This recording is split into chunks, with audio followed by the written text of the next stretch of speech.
Alam niyo ba ang may bago sa Kidapawan City?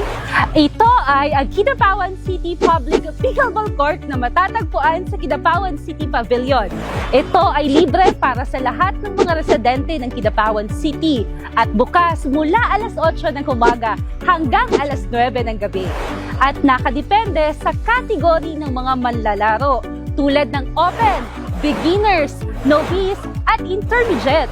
Maaari ring gamitin ang pickleball court sa iba pang sports and recreational activities. Sarado ito tuwing Biyernes ng hapon at araw ng Sabado at balik operations naman tuwing araw ng Linggo. Upang mapanatiling malinis ang buong pasilidad, ay ipapatupad ang Clean As You Go policy sa lahat ng oras. Dapat ay maging responsable ang lahat ng mga players sa kanilang mga gamit, lalong-lalo na sa kanilang mga basura. Pinapayuhan rin ang lahat na bantayan at isecure ang kanilang mga kagamitan upang maiwasan ang kasaraan o pagkawala ng mga ito. Bawal ang paggamit ng single-use plastic sa loob ng pickleball court. Mas maiging gumamit ng reusable water bottle. Mahigpit ring ipinagbabawal ang gambling o sugal sa loob ng court. Gayun din ang paglalaro na nasa impluwensya ng alak, droga at iba pang nakalalasing na inumin. Maaaring maparusahan ang lalabag sa mga naturang guidelines. Pwedeng masuspindi rin at hindi na mapapayagang makapasok sa pickleball court ulit. Inaasahan ring magiging sports ang lahat at maayos na makitungo sa kanilang kapwa manlalaro, gayon din ang magbigay respeto sa bawat isa. Para sa iba pang impormasyon sa Kidapawan City Public Pickleball Court Guidelines, maaaring bumisita sa City Government of Kidapawan official Facebook page.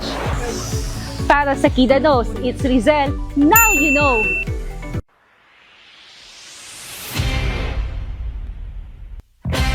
Siyempre, happy para sa mga tao diri sa Dakbayan sa Kidapawan kay first of all, mahal ang court, rent sa court sa pickleballan karon and nag-offer na si Mayor og free nga pickleball court para sa mga tao sa Dakbayan sa Kidapawan o hilabi na sa atong mga young artists, sa atong mga young dancers na pwede na sila mag-practice for free diri sa ato ang pickleball court. Mas magdako ang interactions diri sa ato ang City Pavilion and at the same time mas daghan ang mopalit sa ato ang vendors diri sa pavilion. Kanang excited and also excited po ako para makapaglaro dito. And it was a privilege for us Kidapawenyos to play in this open court.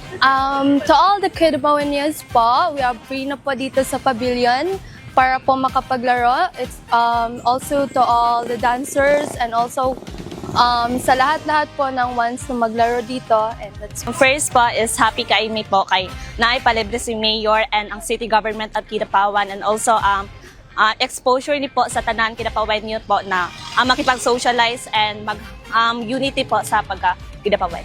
It's a privilege po na libre ang atong court and happy po me.